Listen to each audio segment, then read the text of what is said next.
Olá, boa noite. Meu nome é Camila Dias e o nosso grupo hoje irá começar a falar sobre a temática políticas equitativas das populações do campo, florestas e ciganos aplicada no Distrito Federal.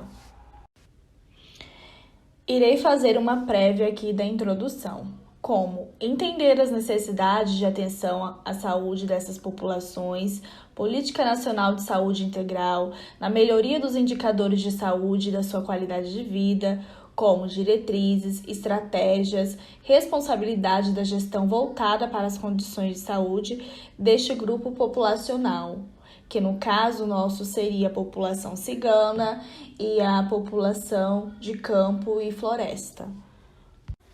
Populações do campo e floresta, visando em diminuir as iniquidades em saúde quanto à redução dos agravos que se incidem nas taxas de morbidade e mortalidade neste grupo populacional, o compromisso político do governo federal em garantir o direito e o acesso à saúde por meio do Sistema Único de Saúde, o SUS, considerando seus princípios fundamentais de equidade, universalidade e integralidade. O processo de sua construção baseou-se nas evidências das desigualdades e necessidades em saúde dessas populações e teve caráter participativo por se fundamentar em amplo diálogo entre o governo e as lideranças dos movimentos sociais.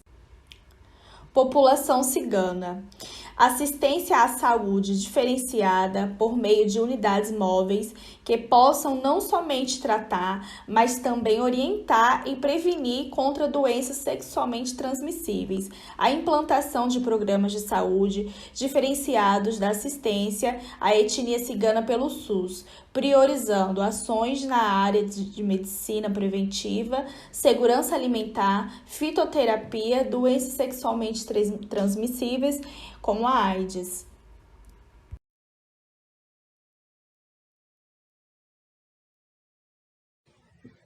Boa noite, eu sou o Euler e vou falar um pouco sobre as informações demográficas das populações do campo e floresta aplicadas no Distrito Federal. O Distrito Federal ele é composto por pequenas e grandes áreas rurais. Eu trouxe aqui hoje um mapa onde representa perfeitamente a maior concentração desses povos. Em verde escuro está destacado as regiões onde representa os pequenos povos que se habitam em áreas rurais, e em amarelo é onde tem essa maior concentração.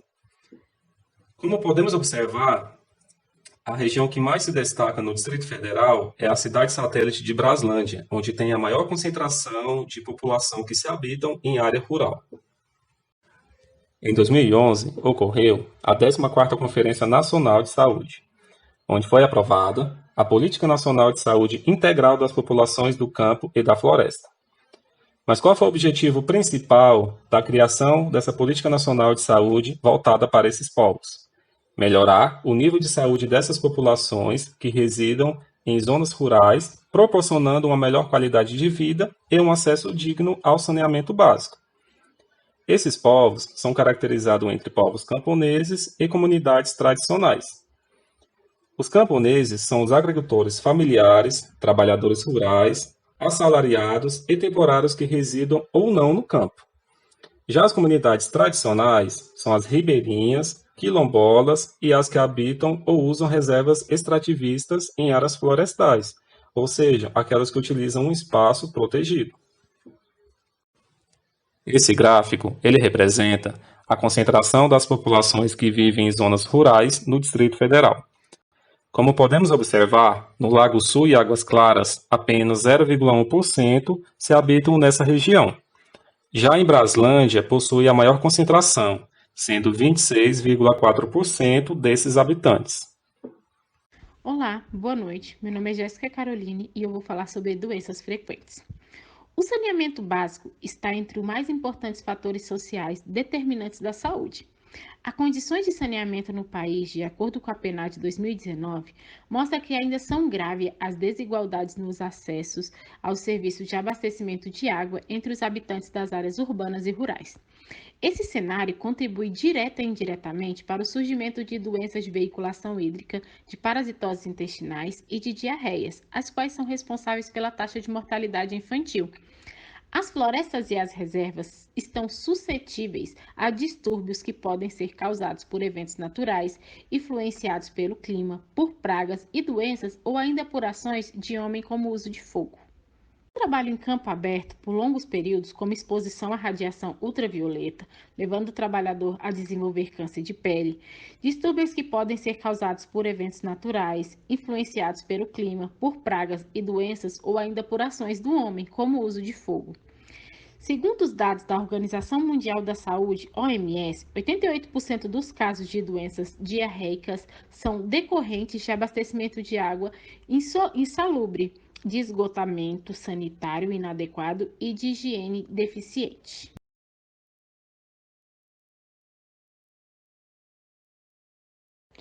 Olá, boa noite. Eu sou a Samara e eu vou estar falando um pouquinho sobre a Política Nacional de Saúde Integral das Populações do Campo e da Floresta. Ela foi instituída pela Portaria 2866, de 2 de dezembro de 2011, e pactuada pela Comissão de Intergestores Tripartite, conforme a Resolução número 3, do dia 6 de dezembro de 2011, que orienta o seu plano operativo. Essa política expressa o compromisso político do governo federal em garantir o direito e o acesso à saúde por meio do SUS, considerando seus princípios fundamentais de equidade, universalidade e integralidade.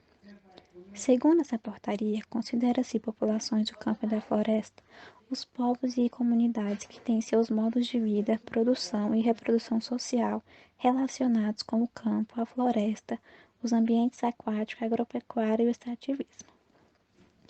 Seu objetivo geral é promover a saúde das populações do campo, da floresta e das águas, por meio de ações e iniciativas que reconhecem as especificidades de gênero, geração, raça, cor, etnia e orientação sexual. Seu objetivo específico é contribuir para a redução das vulnerabilidades em saúde dessa população, desenvolvendo ações integrais voltadas para a saúde de todos, reduzir os acidentes e agravos relacionados aos processos de trabalho e contribuir para a melhoria da qualidade de vida. O seu plano operativo encontra-se estruturado em 4 eixos estratégicos, que é o acesso das populações do campo e da floresta na atenção à saúde, ações de promoção e vigilância em saúde, educação permanente e educação popular em saúde, e o monitoramento e avaliação do acesso às ações de serviços e saúde. Agora eu vou falar sobre alguns estabelecimentos de saúde que tem na região de Braslândia. Lá tem um hospital de Braslândia, tem as unidades de atenção primária, tem um centro de saúde tradicional, tem um centro de saúde da família, tem 3 postos de saúde rurais e urbanos, que seria atenção primária.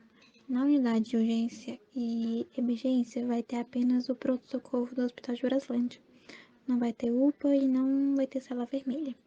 E também lá não tem CAPS, que seria a unidade de atenção psicossocial. E vai ter apenas uma unidade de vigilância em saúde. Esses dados são de 2014, foi publicado pelo DataSUS. Na imagem mostra a equipe de saúde da família fazendo uma visita domiciliar na zona rural de Braslândia. Aí eu mostro o casal Ivani e Lázaro recebendo a visita. Olá, boa noite, turma. Meu nome é Marta e eu vou falar um pouco sobre a prática integrativa à saúde. A prática integrativa à saúde, ela tem como missão o desenvolvimento, a gestão e a produção de conhecimentos com foco na promoção e na integralidade do cuidado à saúde.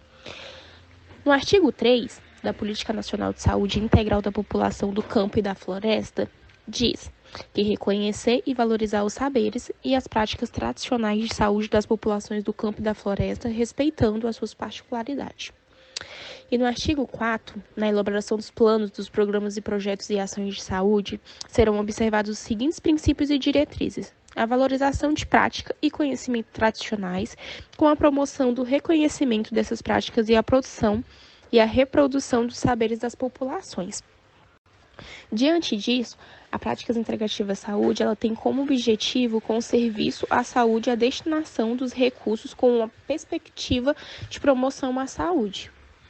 Práticas integrativas, ela reúne atividades como acupuntura, automassagem, dança, meditação, terapia comunitária e outros.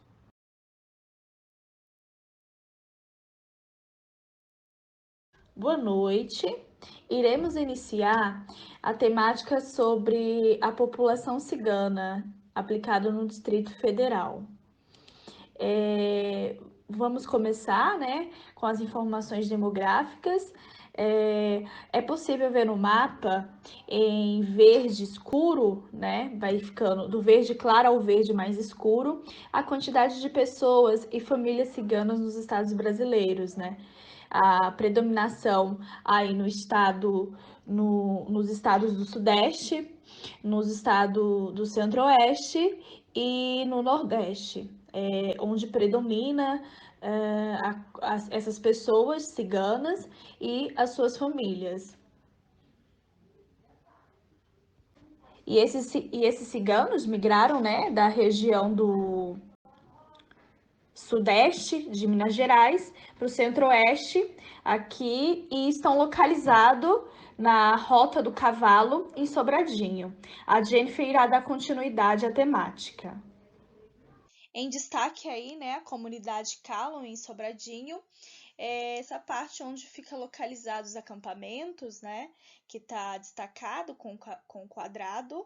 Em seguida, mostrando um pouco aí da vivência da comunidade cigana, né, localizada na Rota do Cavalo, uma família tomando o café da manhã na sua tenda.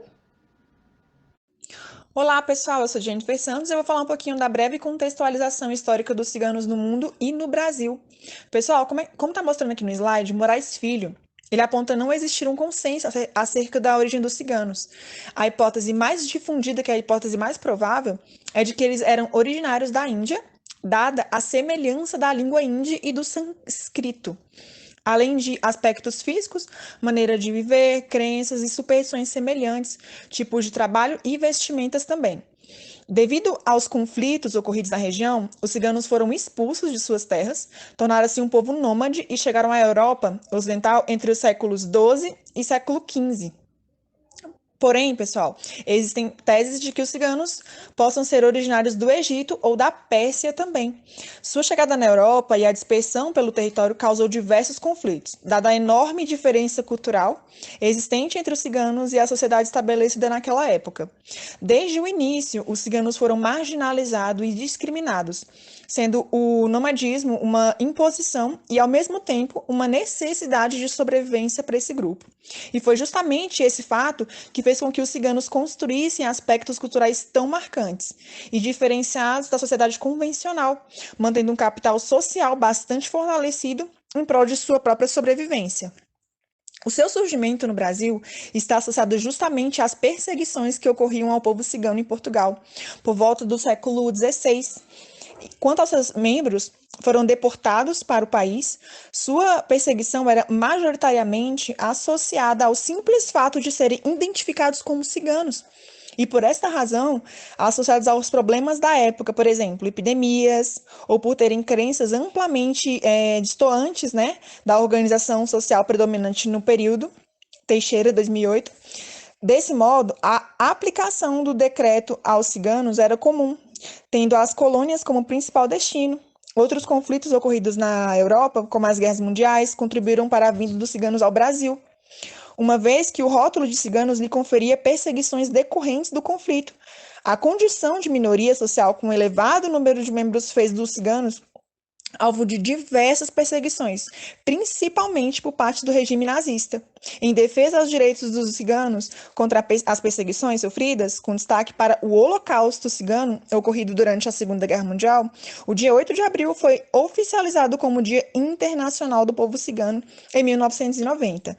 A data remete ao primeiro Congresso Mundial Romani, realizado em 71 no Brasil. O povo cigano ganhou maior visibilidade com a instituição no Dia Nacional do Cigano, em 24 de maio de 2007. Então, pessoal, falando um pouquinho mais da organização e as características desse povo, os ciganos eles são identificados em 3 etnias distintas, né? Rom, Sinti e Kalon.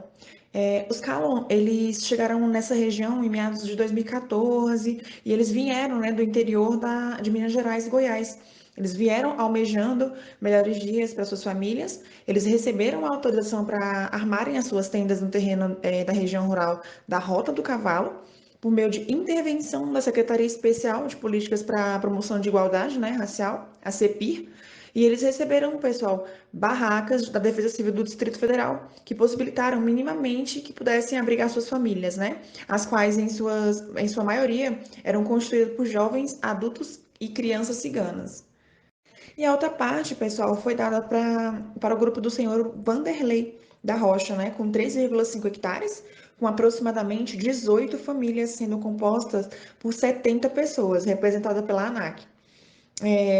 Esse local, ele se localiza na Rota do Cavalo, né, no condomínio Serra Verde, onde o grupo batizou o acampamento de Nova Canaã, que significa a Terra Prometida.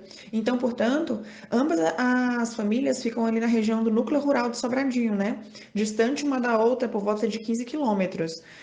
A cessão de terra por parte da União foi uma conquista de 2 comunidades ciganas, a Calon, presentes em Sobradinho, à época, a primeira na área da antiga Fazenda Sálvia, no núcleo rural Córrego do Arrozal, em Sobradinho, liderada pelo senhor Elias, com 2,2 hectares ocupados por um grupo de aproximadamente 87 pessoas. Eu vou continuar, pessoal, falando um pouquinho da identificação dos ciganos no cadastro único. Os dados utilizados para a caracterização dos ciganos nessa seção, ela provém de um cadastro de programa social do governo federal, que se chama CAD Único. Segundo o manual de utilização do cadastro, ele é um instrumento de identificação e caracterização socioeconômico das famílias brasileiras de baixa renda. Para fins de cadastro, são consideradas famílias de baixa renda aquelas com rendimento mensal inferior a meio salário mínimo por pessoa. Podem também fazer parte do cadastro famílias com rendas superiores, desde que tenham vínculo com algum programa social conduzido pelos governos.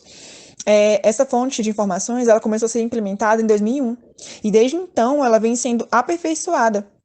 Em 2012, o cadastro continha cerca de 1/3 das famílias brasileiras. Como regra, as famílias devem manter o cadastro atualizado, não podendo ficar mais de 24 meses sem atualizar as informações. A partir desse cadastro, foram investigadas diversas questões, divididas em 2 blocos, um relacionado a características do indivíduo e outro do domicílio. Oi, eu sou o Ítalo Bruno e vou falar um pouco sobre o perfil da população cigana em Brasília. A etnia predominante nos ciganos é a etnia parda. E no gráfico podemos ver detalhado os ciganos com idade até 34 anos em vermelho e a idade até 15 anos em verde. Acerca da moradia dos ciganos em Brasília, a maioria vive em situação precária. A taxa de analfabetismo beira os 45%, a de casas com calçada, quase 5%, moradia com banheiro, cerca de 20%, distribuição de água de moradias, que seria água encanada, quase 25%, coleta de lixo em casa, também beira os 25%, moradia, que é esgoto sanitário, né, que é a situação, casas que têm saneamento básico, quase 15%, casas que têm iluminação elétrica, o gráfico melhora um pouco mais, é quase 23%. Olá, boa noite, meu nome é Juliana e hoje eu vou falar um pouquinho sobre doenças frequentes de ciganos. Começando com os dados oficiais acerca dos ciganos. Eles são muito escassos, então estima-se que cerca de 500 mil e 1 milhão sejam ciganos aqui no Brasil. Ainda não é ao certo saber informações mais precisas em relação à taxa de natalidade, mortalidade e à expectativa de vida. Realmente é mais difícil da gente encontrar essas informações, mas estima-se que a população cigana ela vai viver vai viver entre 15 a 20 anos a menos que as outras populações. Pelo fato de alguns fatores de risco que não vai estar ali colaborando para a saúde dos ciganos, que são situações de insalubridade, que em parte desses ciganos eles vivem também sem o saneamento básico, energia elétrica.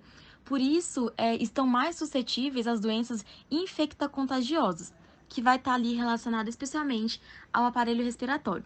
Porque a cultura do cigano é o tabagismo. Eles têm o costume de fumar bastante. Então, eles têm a dificuldade ali do acompanhamento e monitoramento em relação às doenças crônicas. Eles não têm também o costume de estar se cuidando, pelo fato de estarem sempre viajando e mudando de estado. Como um exemplo, odontologia. Eles não têm costume de estar sempre indo ao dentista. Por isso que tem muitos problemas também relacionados à parte odontológica. O tabagismo, o alcoolismo, câncer de mama, de próstata, pressão alta, gastrite, instabilidade de insegurança e inclusive alimentar. São ali doenças mais presentes entre os ciganos. Como eu havia mencionado anteriormente, a falta do saneamento básico, ele vai ser ali um fator que vai estar presente no cotidiano dos ciganos. Aqui na imagem, a gente pode observar, essa imagem foi tirada ali no acampamento em Sobradinho, na Rota do Cavalo. E na imagem a gente pode observar uma mulher fazendo a higiene de uma criança. Claro que não é uma higiene como a gente tem costume, né? Com banheiro, tudo bonitinho, com saneamento básico. Então, ali ela tá improvisando com o que ela tem ali, no meio mesmo do acampamento. E isso é um fator que contribui para doenças, contagiosas, por causa da falta, do saneamento básico. Muitas dessas pessoas também improvisam também para fazer comida, e pela falta, do cuidado, da higiene, e isso pode contribuir para várias doenças.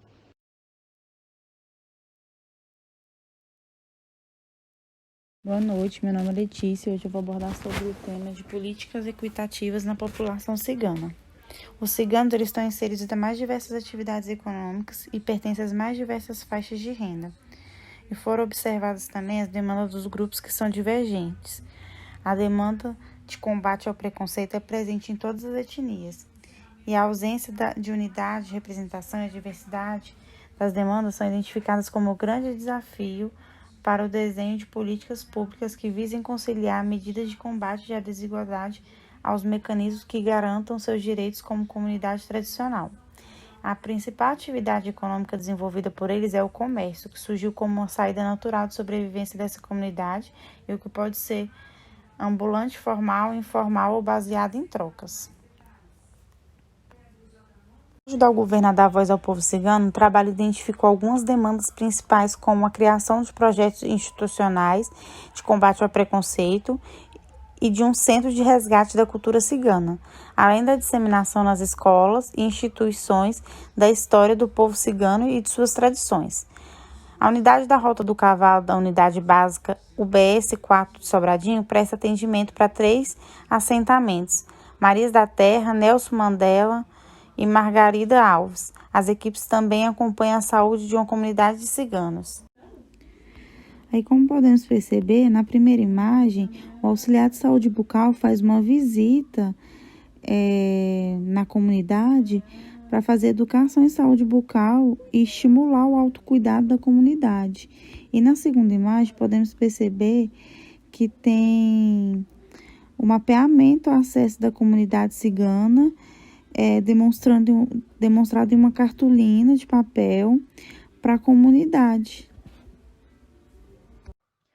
Bom, eu sou a Sara, vou dar continuidade com as práticas integrativas em saúde voltadas para a comunidade e trazendo um pouco do conceito, elas são entendidas como tecnologias que abordam a saúde do ser humano na sua multidimensionalidade, física, emocional, mental, social e também espiritual.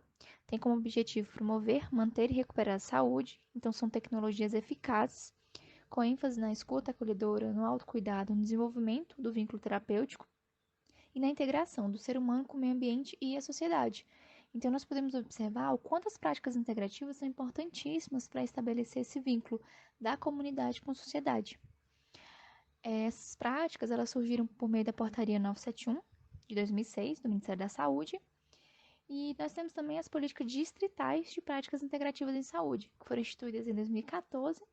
Atualmente, a Secretaria de Saúde oferta aí cerca de 17 práticas. Eu destaquei aqui algumas, né, que é a acupuntura, a fitoterapia, arte e musicoterapia, que engloba muito a cultura cigana, e a terapia comunitária integrativa.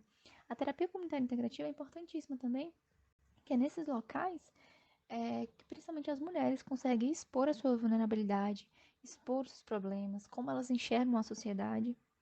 E uma curiosidade, que é uma nova técnica que surgiu em 2019, que é a TRE, que é a técnica de redução de estresse, movimentos vibracionais rítmicos, né? Então, geralmente, quando o bebê está chorando, a gente pega e movimenta ele, ele se acalma, justamente por esses movimentos vibracionais, que geram aí tremores no corpo. E esses tremores são um curso natural do organismo para descarregar e regular os níveis de ativação do sistema nervoso autônomo, aliviando a sobrecarga emocional. Eu trouxe uma diretriz da política também, que é o apoio e fortalecimento de ações inovadoras, de informação e divulgação sobre as práticas em diferentes linguagens e culturas.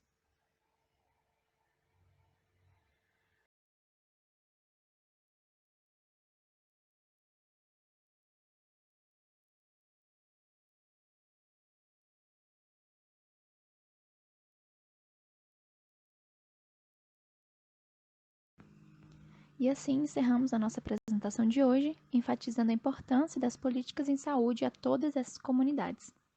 Muito obrigada e boa noite.